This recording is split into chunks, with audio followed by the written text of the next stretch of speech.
des lieux, nous devons être persévérants à servir Dieu. Celui qui est fidèle dans les petites choses, on lui confiera. Bon, entre nous maintenant, qui va confier les grandes choses? C'est Dieu, non? C'est que Dieu veille sur le travail de tout un chacun. Ma prière est que Dieu vous paye d'être venu cet après-midi. Ma prière est que Dieu veille qu'à chaque fois votre foi s'élèvera pour le Seigneur. Je croyais que quelqu'un allait dire un amen cet après-midi. Que celui qui est fidèle dans les petites choses, Dieu lui confiera des grandes choses. On ne peut pas promoter dans une entreprise quelqu'un qui est négligent. On ne peut pas.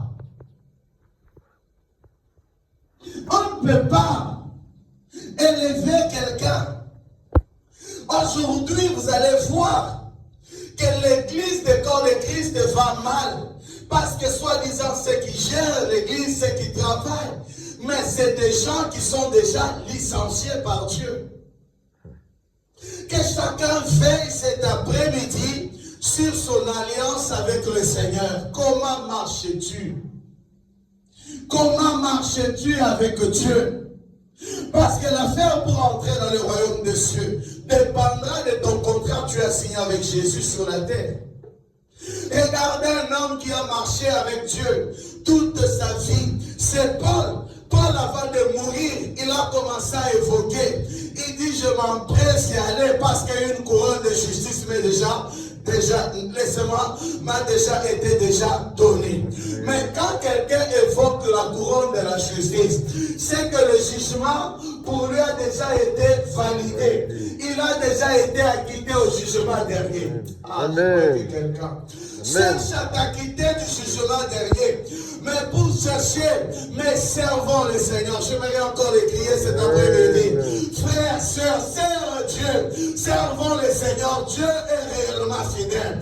Dieu nous bénira. Dieu ne peut jamais gaspiller le temps d'un homme, d'une femme sur la terre. Dieu ne peut jamais t'appeler et t'abandonner. Dieu ne peut jamais t'oublier.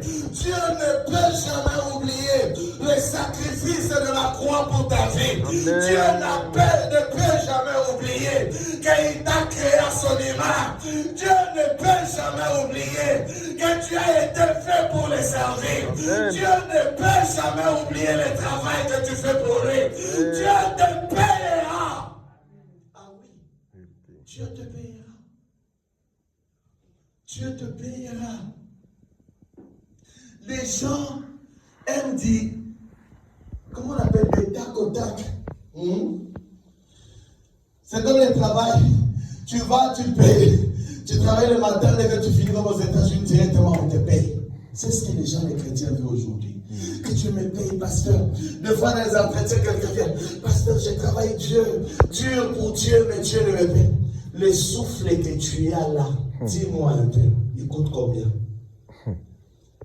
Qui est déjà parti à l'hôpital, dans les services là où on met le souffle là? Vous savez, ça coûte à l'État. Maman, toi qui es dans l'hôpital, les bonbons là, c'est ce qui augmente la facture, non? Tu sais, tu peux dormir à l'hôpital tranquillement.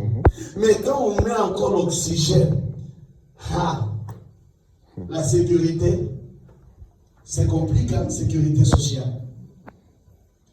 Imaginez ceux qui passent des mois et des mois, des années sous l'oxygène. Oh Dieu, que Dieu les guérisse, parce que nous en parlons ce soir. Le souffle que tu as, qui peut compter combien ça peut coûter à Dieu? Le souffle que tu as, la santé que tu as, combien? Des fois tu pars à l'hôpital, on a ce privilège d'aller sans savoir combien l'État va payer à ces médecins-là. Vrai ou faux? On n'a jamais réalisé. Je croyais que l'Église allait dire merci Seigneur pour cela. Merci, Dieu. C'est la grâce. Servons Dieu. Dieu réel. Dieu, quand il te payera, il te donnera plus que ce que les hommes ont l'habitude de te donner. C'est la bénédiction de l'Éternel qui enrichit. Ne la fait suivre d'aucun chacun. Servons pour Dieu. Je viens comme un apôtre cet après-midi dire à tout le monde, moi les premiers, lèvons-nous, servons Dieu. Soyons zélés pour les choses de Dieu. Soyons zélés. Le zèle nous manque. Vous allez voir tous les rendez-vous, tous les agendas sont remplis. Je vais honorer tel les samedis, je vais honorer tel les dimanches, je vais honorer tel. Mais combien tu prends le temps pour honorer Dieu? Dieu dit, j'honore celui qui m'honore aussi. Amen. Dans la liste de ceux que tu honores, honore aussi Dieu.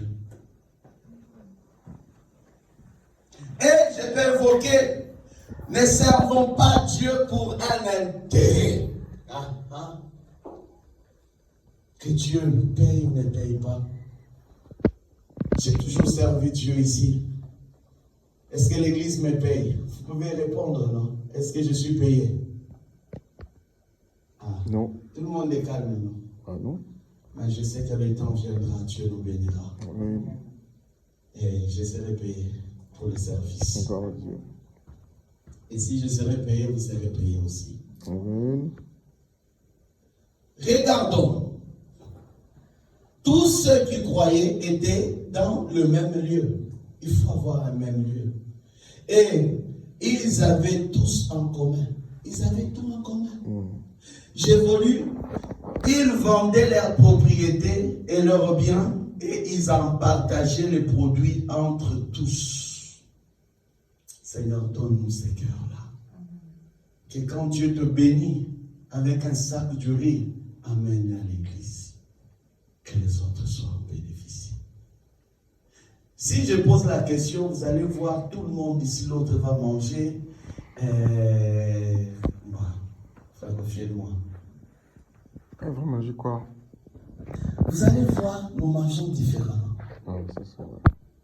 Il y a peut-être d'autres qui ont déjà un programme après le culte, on serait tous au restaurant. Mais ce n'est pas tout le monde au restaurant qui va aller ce soir. Il y a l'autre déjà planifié. J'ai une cuisse qui est restée chez moi, du poulet. Mais or, si vous allez voir, il créait de l'équilibre.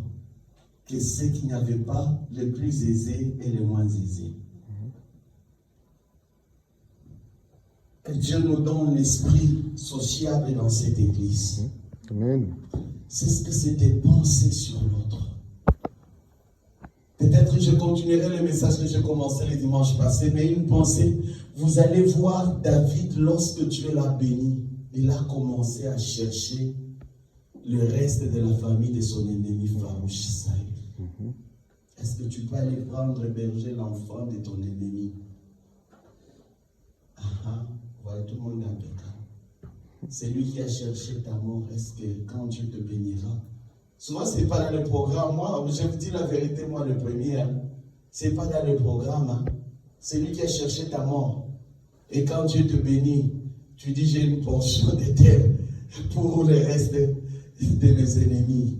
Qui va le faire? C'est pas facile, mais que Dieu nous aide. Amen. Ah, vous voulez pas cela aussi. Amen. Ils vendaient et leurs biens, ils en partageaient les produits entre tous selon les besoins de chacun. Seigneur, que Dieu nous donne la finance dans cette église. Que des fois, arriver comme ça, pas des cultes, mais on est en train de partager l'argent à ceux qui sont dans les maisons. Il y a de ceux-là. Je lève encore ma main au ciel, que Dieu bénisse cette église. Est-ce que quelqu'un veut que Dieu puisse le bénir financièrement? Il peut lever ma main aussi. Amen. Il peut lever sa main.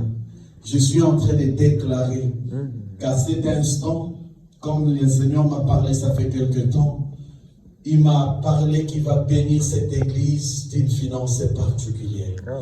L'onction qui est sur moi de la finance, je réponds sur vous cet après-midi. Que lorsque Dieu vous bénira, pensez aux malheureux tout autour de vous. Pensez aux malheureux dans cette église. Pensez aux malheureux dans vos familles. Pensez aux malheureux dans vos quartiers. Je le déclare au nom de Jésus. Que cela soit collé sur toi au nom de Jésus de Nazareth. Merci Seigneur. Ma fille, tu sais que même quand je parle même de la finance, je suis en train de voir. J'ai vu du genre que vous aviez monté une affaire de voiture en train d'envoyer des voitures là. au pays là-bas avec ton mari. Que Dieu vous l'accorde au nom de Jésus de Nazareth. J'ai vu à un moment donné qu'il va vous allez commencer à vendre des voitures. J'ai vu des voitures, une série de voitures. J'ai vu commencer à faire une affaire de voitures. Si telle est la volonté de Dieu, que cela soit fait.